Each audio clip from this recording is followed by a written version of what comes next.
motion to dismiss be denied, as it was not a term. Counsel had more than adequate opportunity to be heard and object to the declaration of the mistrial in this case, and the mistrial was declared as a manifest necessity.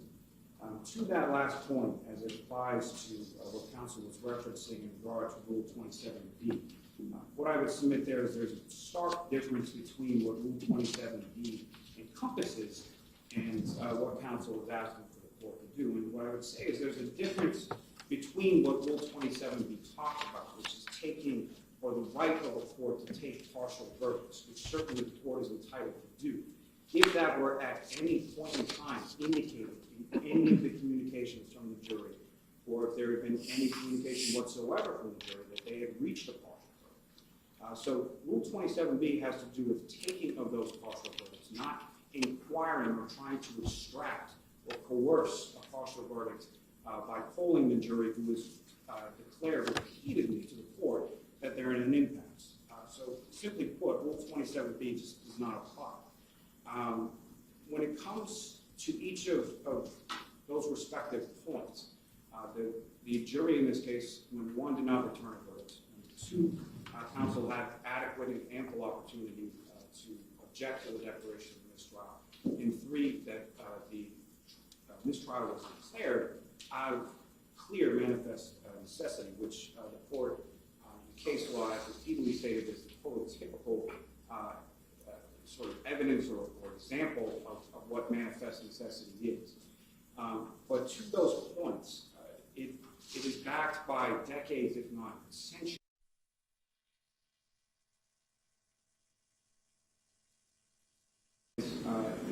There's quite a twisting of logic into sort of a pretzel in order to have the circumstances of this case fit into the precedent. There's a reason for that, because there is clear and unequivocal precedent on each of those points that goes back decades, if not centuries.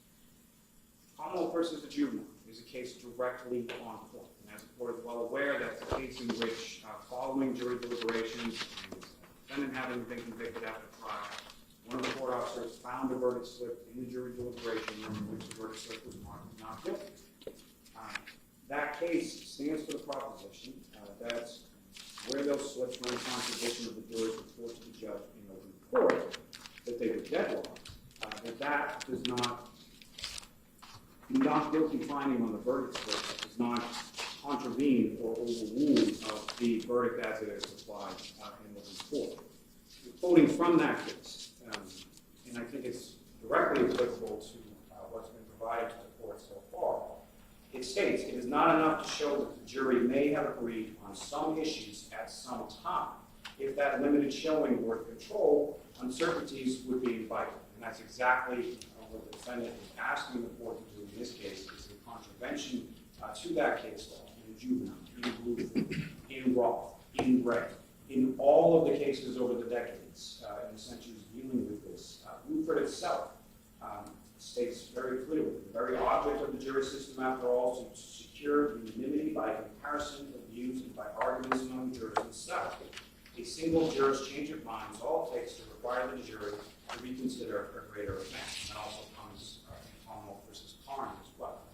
But what it states, Your Honor, this jury was instructed, not only instructed orally for a lengthy time, but was provided with written copies of those instructions that the court gave that stated on at least 9 or 10 different times exactly what a unanimous verdict was and how to come to that unanimous verdict and how to record that unanimous verdict. And there is no verdict that was returned stating anything in this case. And in particular, the two charges that the defendant now complains of dealt with simple choice. There was a box for guilty and a box for not guilty.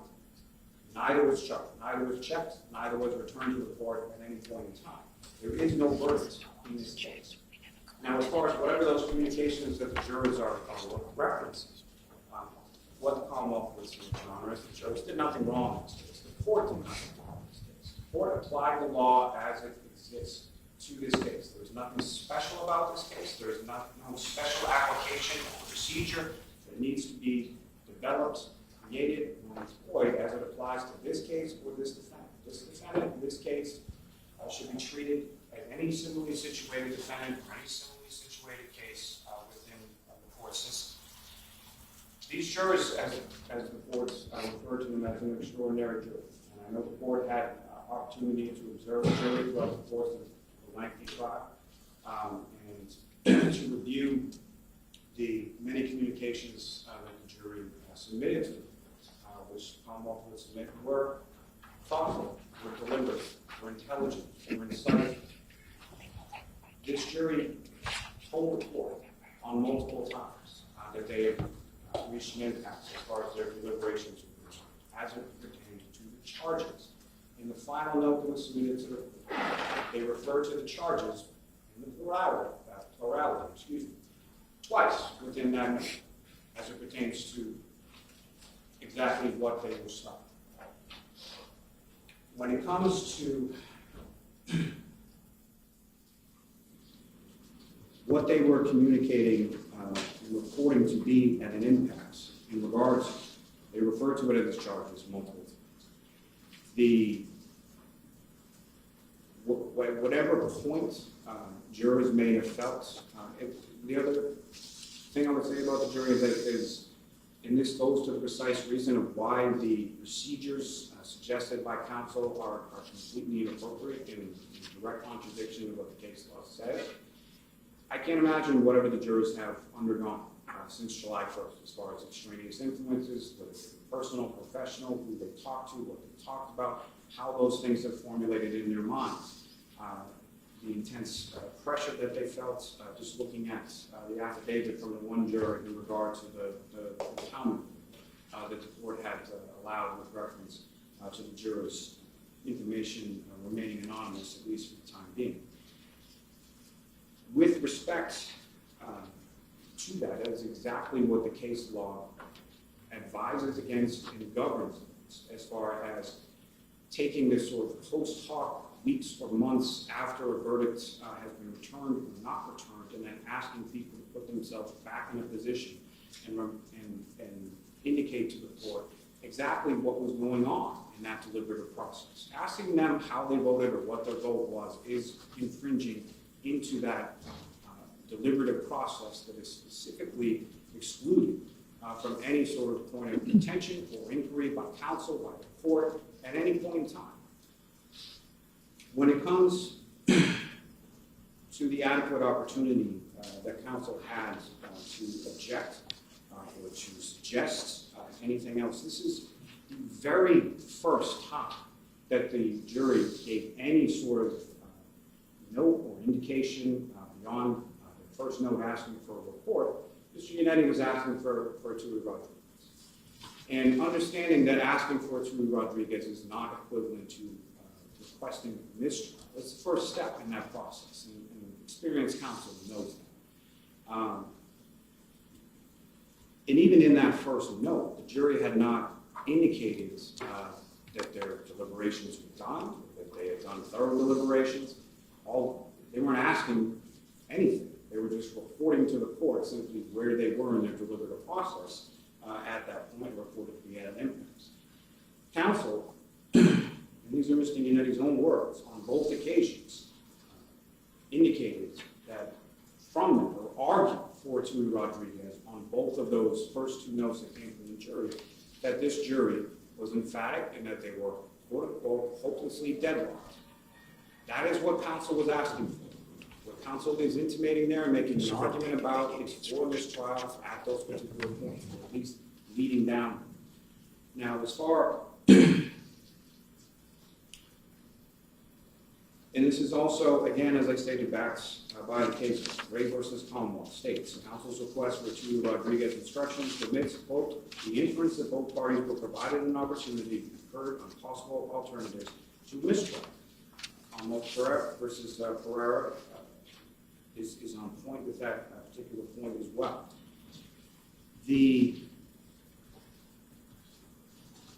And I think it's also important to consider this in the context of this particular case and this particular trial. This is counsel who was not shy, did not have any misgivings about presenting any sort of argument or any sort of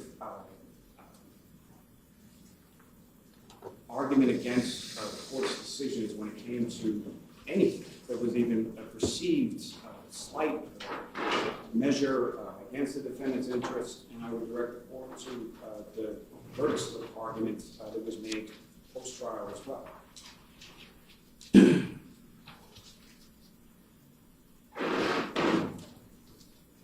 Getting to the manifest necessity, Your Honor,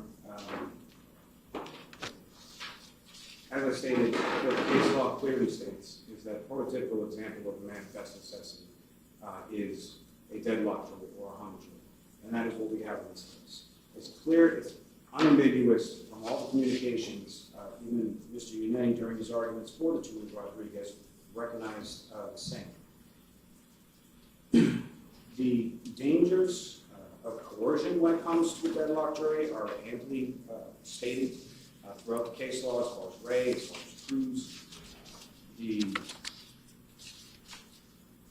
court was never required and has never been required, and that goes from the Luther decision from the United States Supreme Court to the Supreme Judicial Court of this Commonwealth, that there is no requirement that the court makes any sort of polling or has any sort of asking when it comes to those how the jury stands, or whether or not they have a vote, or whether or not they have a partial vote.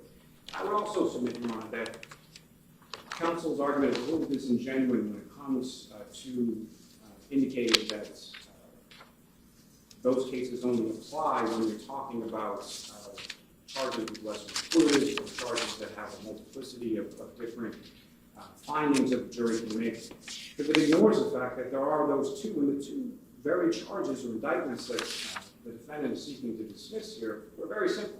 Not guilty or guilty. Those were the two boxes to be checked. So in those instances, it may be permissible for the court to require a poll. But the coercion and the fear of that's developed through the case law is inherent within the second count, which had all of those lesser included charges, which is exactly what the case law and the rules prescribe, as far as not allowing for the court to inquire into those types of scenarios. So, yes, the defendant's position is the court should have polled or inquired only as to indictments 1 and 3 and not to as indictment number 2. But again, I don't know that there's any requirement for the court to do that. I don't know exactly how the court is to do that when it comes to those types of coercive pollings of the jury while they're still deliberating.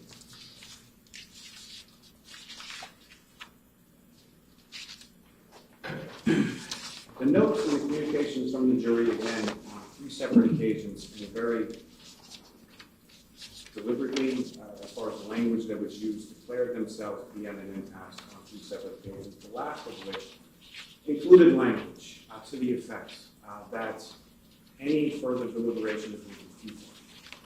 That is the very definition of manifest necessity, and left this court with absolutely no alternative other than to declare mistrial.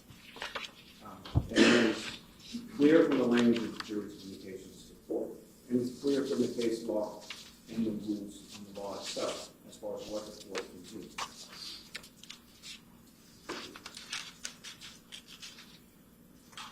The 2 areas that counsel is talking about and sort of asking for an extension or creation of new law, again, sort of special or deferential treatment to this case or this defendant. The 2 areas in which the court can make post-trial inquiry have to do with some sort of bias, if there's an issue raised in regard to whether it's due to racial discrimination, gender discrimination, or some other protected class. So that sort of bias implicit in the jury's deliberative processes. Or in an instance,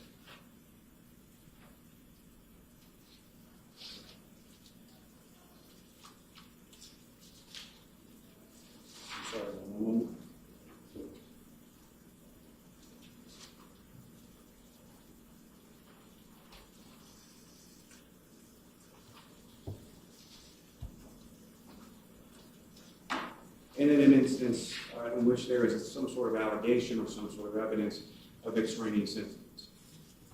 The defendant is not raising either of those issues. Specifically within those cases, what the court states, which is obviously binding on your own, is that those carve-outs for extraneous influences or the deliberating jurors are permissible areas for post-trial inquiry. What all those cases also say is any inquiry into the deliberative process or exactly what counsel is proposing here is specifically prohibited by those cases that have developed over the decades. Commonwealth versus Moore states specifically that Massachusetts continues to adhere to common law principles barring inquiry into the contents of jury deliberations and any impeachment of jury verdicts based on information gained from such inappropriate inquiry. Now, the reason that the Commonwealth did not respond directly to the jurors when it came to them expressing or wishing to have discussions about their deliberative process or their votes is specifically for the Rule of Professional Conduct 3.5c states specifically that inquiries into those topics are not allowed.